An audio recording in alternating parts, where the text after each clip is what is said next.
New York's Erie Canal. For most people, it's a beautiful historic waterway, a place for a summer boat ride or a peaceful bike trip. But for over 200 years, this man-made river has hidden a much darker secret. Spanning more than 360 miles, it's murky. Silty waters have earned it a grim nickname among law enforcement and locals. The Highway of Death. Let's go back to the beginning. Construction started in 1817, and the project, nicknamed Clinton's Ditch, was a brutal undertaking.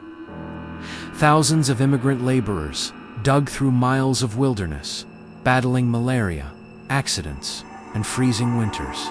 Hundreds, if not thousands, died. From its very inception, some say the canal was born in blood, cursed to attract tragedy for centuries to come. And attract it did. For criminals, the canal was the perfect hiding place. Before modern forensic diving and sonar technology, finding anything in its depths was nearly impossible. A body, weighted down and dropped into the current, would simply disappear into the muddy bottom. It might not surface until the annual draining season in late fall.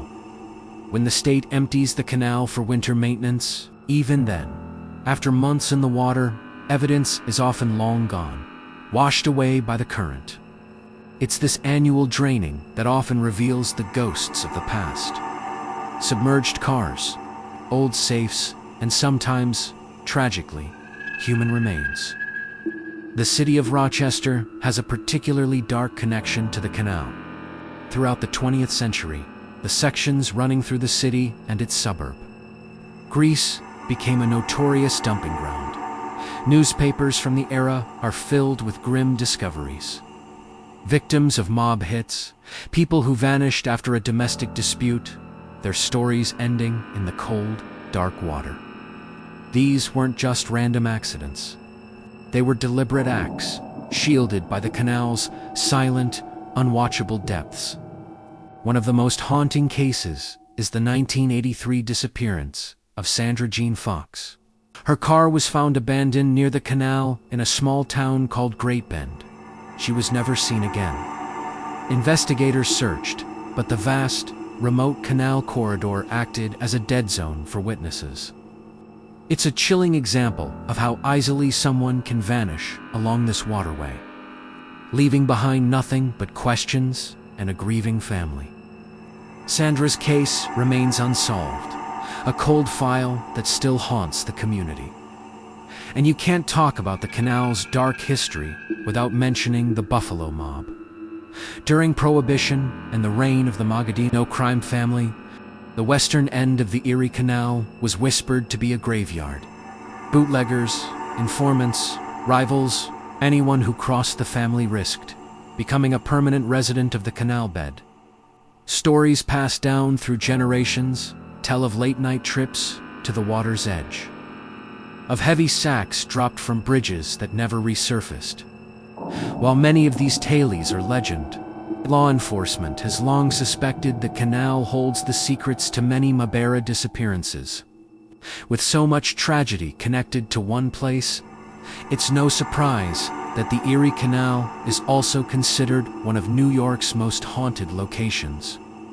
People who walk or bike the Canalway Trail, especially at dawn or dusk, report unnerving experiences. They describe seeing shadow walkers, faint figures strolling along the water's edge. Some appear dressed in the rough clothing of 19th century laborers, while others wear suits from the early 20th century. When you try to get closer or call out, they simply vanish into thin air. Are they echoes of the workers who died building the canal? Or perhaps the restless spirits of those whose lives ended in its waters? Paranormal investigators have flocked to the canal for years, and their findings are often unsettling. They consistently record high EMF, or electromagnetic field, readings, particularly around the old locks. Lock 33 near Rochester and Lock 62 in North Tonawanda are hotspots. These are areas where multiple drownings, both accidental and suspicious, have occurred over the decades.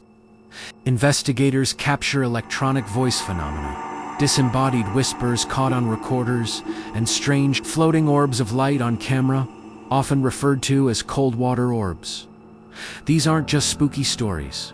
They are documented phenomena that defy easy explanation. The history of the canal is literally layered. In Rochester, a section of the old canal bed was drained and converted into a subway system in the 1920s. Today, the abandoned Rochester subway is a haunting, graffiti-covered tunnel. A canal bed turned railway, turned ghost-filled relic. Exploring these tunnels feels like walking through layers of time. A concrete tomb holding the memories of the water that once flowed there. These abandoned aqueducts and forgotten tunnels are a physical reminder of the canal's ever-changing, yet ever-present history. From the laborers who perished, digging Clinton's ditch, to the victims of modern crime. The Erie Canal is a silent witness.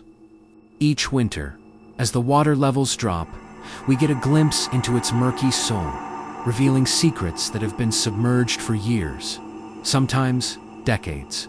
It's a reminder that beneath the surface of this historic landmark lies a story written in tragedy and mystery. The highway of death continues to hold its secrets close, waiting for the next draining season to perhaps reveal one more ghost from its past. Thanks for watching. If you have any stories about the Erie Canal, share them in the comments below. And don't forget to like and subscribe for more dives into the world's darkest mysteries. Stay safe out there.